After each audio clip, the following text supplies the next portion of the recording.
특별히 22장에서 요단 동편으로 이제 요단 서편에까지 나와서 함께 전쟁해서 요단 서쪽의 땅을 다 점령하고 나자 이제 두 지파 반이 돌아가게 하는 그 상황이죠. 레위 지파 사람들에게는 이제 성읍까지 배정을 하는 일을 끝나자 요단 서쪽 정복은 일단락되었습니다.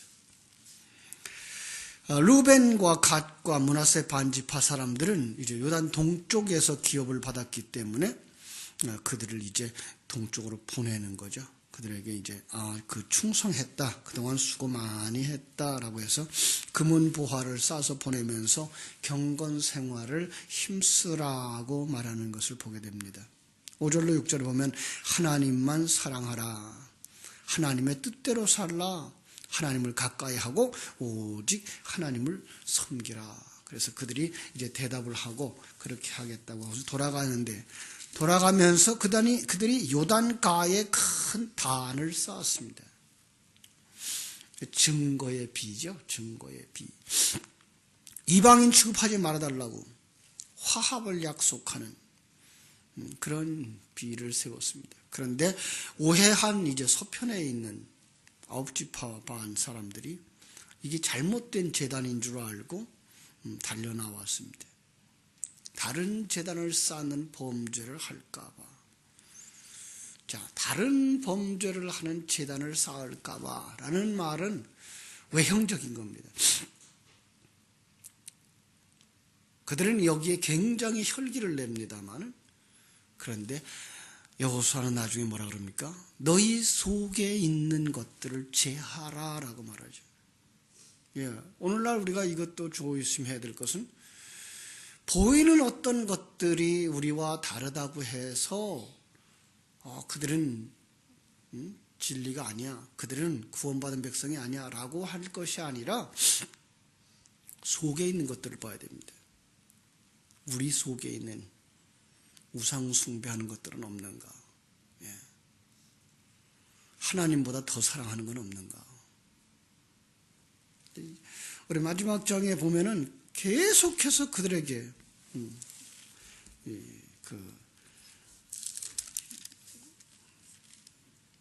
다른 신을 쫓지 말라고 부탁하는 말씀을 우리가 볼 수가 있습니다. 이 속에서 다른 신을 쫓지 말라고 하는 얘기는 그들이 어떤 이방의 신들을 쫓아가서 절하는 그 부분만을 이야기하고 있는 것이 아니라 그들 마음속에 하나님의 중심에서부터 떠나서 자기 중심으로 돌아갈 것을 염려하는 이런 경고입니다. 우리들도 우리는 우상 숭배하는 옛날 생활에서부터 교회 안으로 돌아왔으니까 라고 하는 그 형태 변화에만 주목할 것이 아니라 정말 그들이 가졌던 그 신앙과 우리가 가졌던 신앙 속에서의 정말 달라진 새로운 피조물들이 되었는가, 가치관에 있어서 새로워졌는가, 소망에 있어서 새로워졌는가, 우리가 자녀를 가르치는 것들이 과연 그들과 다른가, 이런 부분에서 정말 살펴보면서 거기에 절하지 아니하고 하나님만 사랑할 수 있는 하나님의 사람들이 되어져야 할 것입니다. 그렇습니다. 23장에서는 이제 여호수아가 고별사를 하죠. 대표자들을 불러놓고 하나님이 지금까지 이루신 일들을 쭉 기억하면서 그리고 그 하나님께 순종할 것을 권고합니다. 이스라엘에게 주신 안식, 축복, 심지어 영적 싸움까지도 누가 한 거라고요? 하나님이 한 거라고요. 자, 그들은 조금 의아해할 수 있을 것입니다. 왜요? 그들이 스스로 들어가서 그들이 칼을 휘두르면서 전쟁을 했기 때문에. 그런데 그걸 하나님이 하셨다라고 말하는 겁니다. 우리의 신앙생활이 그것입니다. 칼, 그건 여호와의 말씀이죠. 말씀의 검이죠. 말씀의 검으로 우리 속에 있는 옛사람들을 무너뜨려야 됩니다. 그런데 그걸 누가 했다고요? 누가 하는 거라고요? 하나님이 하시는 거라고요. 그 말씀 자체가 하나님이기 때문에 그렇습니다. 그래서 오늘 우리들의 삶이 그것이 살아나올 수 있도록, 그 삶이 살아나올 수 있도록 우리가 아는 그 진리를 주야로 묵상함으로 말미암아서 하나님이 내 인생의 주인이구나, 하나님이 내 인생을 살아오셨구나, 하나님이 내 안에 있는 옛사람들을 다 물리치시는구나 깨달아 아는 자리까지 들어가야 됩니다. 세상 젊었을 때는 바빠서 그렇게 잘하지 못할 수 있을 것입니다. 점점 연세 드시면서 여러분들, 이제는 여러분들이 더 많이 신경 쓰셔야 되는 부분이 바로 그것입니다. 더 많은 시간 하나님께서 일하신 것에 대한 묵상, 하나님이 여러분을 인도하고 계신 것에 대한 묵상, 그리고 하나님이 여러분과 함께 하시며 여러분을 자기 부인하고 자기 십자가 지고 가는 그 삶으로 완성해 가는 것을 묵상하셔서 하나님이 가까워지셔야 됩니다. 하나님이 친해져야 됩니다. 우리는 천국에 가서 하나님과 영원히 살 사람들이기 때문에. 그래서 우리가 정말 이것들은 하나님이 하신 거야를 늘 마음에 묵상할 수 있는 자들이 되셔야 할 것입니다. 그러기 위해서 반드시 지키라는 말, 율법책에 기록된 것이죠. 율법이 그 율법을 지켜 행하라 하는 말이 아니라 그 내용, 그 안에 담겨진 진리를 지켜 행할 것이니라. 그걸 가지라는 거죠. 결코 하지 말아야 될 것, 7절에서 말했어요. 가나안 땅에 남아있는 원주민들에게 들어가지 말아라 하는 거예요. 원주민, 지금 우리 속에 있는 아직도 옛사람이고 세상 사람들이 가지고 있는 그 가치관이고 거기로 가지 말라는 거죠. 그들과 짝하지 마라. 그들이 섬기는 신은 부르지도 마라. 그들과 짝하면 멸망이다. 그렇습니다. 여러분, 정말 하나님의 존재에 대한 확신과 그 하나님의 계획을 안다 그러면 우리는 다른 것 생각할 수가 없습니다.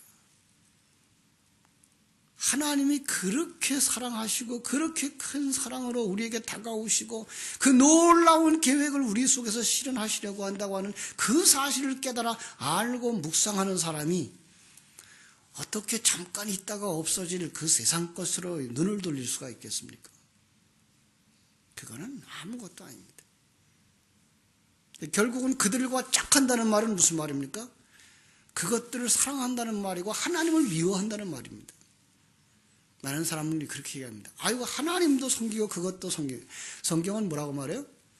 두 주인을 섬기지 못한다고. 두 주인을 섬긴다는 그 말 자체는 참 크신 그 하나님이 주인 된 걸 모르기 때문에 하는 말입니다. 하나님을 모르는 겁니다. 정말로 하나님을 안다면 우리는 그 하나님을 아는 그 지식으로 옛사람의 사상들을 하나하나 물리쳐 나가게 될 것입니다.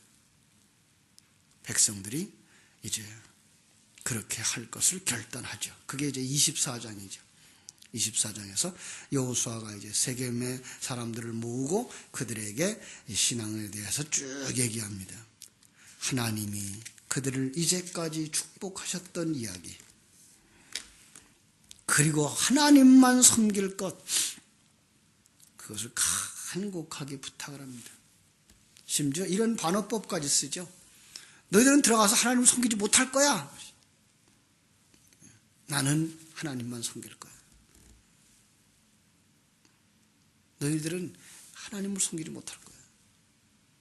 그들이 역시 알아듣고 뭐라 그래요? 우리도 여호와 하나님만 섬기겠습니다. 마지막 부분에 있어서 여호수아는 이제 죽어갑니다. 제사장 엘르아살도 죽고 요셉의 장례까지 이렇게 마지막에 모아서 함께 이야기를 마치는 것을 볼 수 있습니다. 다시 말하면 이스라엘의 구원은 그 모세, 예수의 상징이죠. 그 안에 들어있는 여호수아, 그로 말미암아 완성되어지는 그림이다를 보여주는 겁니다.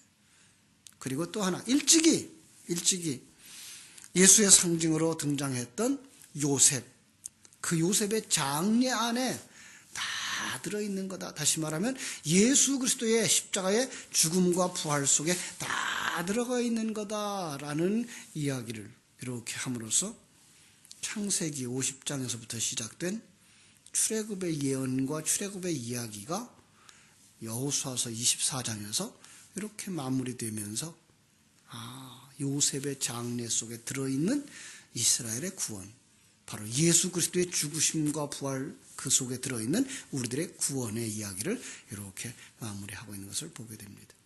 이제 다시 사사기를 우리가 이제 읽게 되겠습니다만은, 이렇게 구원론이 한 단락 짓고 나면 그 다음에 다시금 타락한 인생들의 이야기가 나올 것이고, 그 타락한 이야기 속에서 하나님이 어떻게 그들을 구원하시는가를 보여줄 것인데, 그것이 이제 반복하는 기법으로다가 또 사사기를 통해서 이렇게 회복되어지는 이야기를 그리고, 그 회복되어지는 이야기를 그들이 자기가 왕 되어지는 모습, 그걸 갖다 사울을 딱 세워놓고, 그래서 사울이 폐위되어지고 사람이 세우지 아니한 하나님이 세우는 왕으로 그들 앞에서 이제 다윗이 등장하면서, 다윗과 솔로몬이 또다시 모세와 여호수아처럼 예수와 그리스도의 상징으로 나타나서 솔로몬이 성전을 완성하는 걸로 구원론은 한번 또 이렇게 그림 그려지는 모습을 우리가 앞으로 읽어보게 될 것입니다. 그렇습니다. 성경은 우리에게 우리의 구원의 이야기를 역사 속의 많은 사건들을 통해서 확실하게 깨달아 알라고 계속 반복해서 가르쳐 주는 것이고, 우리는 그것을 내 속에서 일어나고 있는 영적 싸움이며 내가 금방금방 어디로 돌아가려고 하는가를 깨달아 알고, 정말 하나님 앞에 무릎을 꿇고, 그래서 하나님의 말씀이 없으면 안 됩니다, 하나님의 말씀으로 내게 채워주옵소서 갈급해야 할 수 있는 목마른 자들, 심령이 가난한 자들로 돌아가야 되는 것입니다. 그것이 바로 성도들의 생활이고, 그 속에서 진리의 말씀은 점점 우리 옛 사상들을 벗겨버리며 하나님의 사상으로, 하나님의 그 가치관으로 이끌어가서 우리를 온전히 완성시켜 하나님의 아들들이 되게 할 것이며, 그리스도의 신부의 자리에 서게 하실 것이며, 그리고 하나님의 성전으로 온전하게 완성되어질 줄로 믿습니다. 여러분, 매일매일 여호와의 말씀을 묵상하는 자들 되시기를 주님의 이름으로 축원합니다. 기도하겠습니다. 하나님 우리 아버지, 크신 은혜와 사랑을 감사합니다. 여호수아서는 이렇게 마무리 지어갑니다. 간곡한 여호수아의 고별사, 자기 인생의 경험을 다 털어서 간곡히 부탁하는 말, 율법책에 담아준 그 진리를 묵상하는 자들이 되라고, 결코 세상에 눈을 돌리지 말라고. 아니, 우리가 그들과 같이 세상을 향하여 눈을 돌릴 수밖에 없는 것은 하나님을 알지 못할 때는, 하나님의 계획을 보지 못할 때에는, 하나님이 우리를 구원한 목적을 알지 못할 때에는 이 세상이 전부인 줄 알고, 이 세상 속에서 남보다 잘 사는 것, 더 가지는 것, 그것이 행복인 줄 알고 그것만 추구해가고 있었는데, 이렇게 여호수아의 간곡한 이야기를 들으며 우리에게 말씀하시는 하나님의 음성을 들으며 정녕 우리는 여호와 하나님만을 섬기겠다고, 여호와 하나님만을 내 생명의 근원으로 삼겠다고, 하나님의 그 계획과 그 뜻 가운데 들어가 하나님을 알겠다고 고백했던 이스라엘 백성들처럼 저희들도 정말 하나님을 깊이 알고 싶어하는 마음의 갈급함들이 일어나고, 그 일을 위해서 진리와 생명의 말씀을 주야로 묵상하는 자리로 나아갈 수 있는 신실한 성도들이 되게 하여 주시옵소서. 그 모든 것들도 우리의 힘으로 되어지는 것이 아닌 우리 속에 주신 생명과 진리의 말씀, 평생에 듣던 말씀,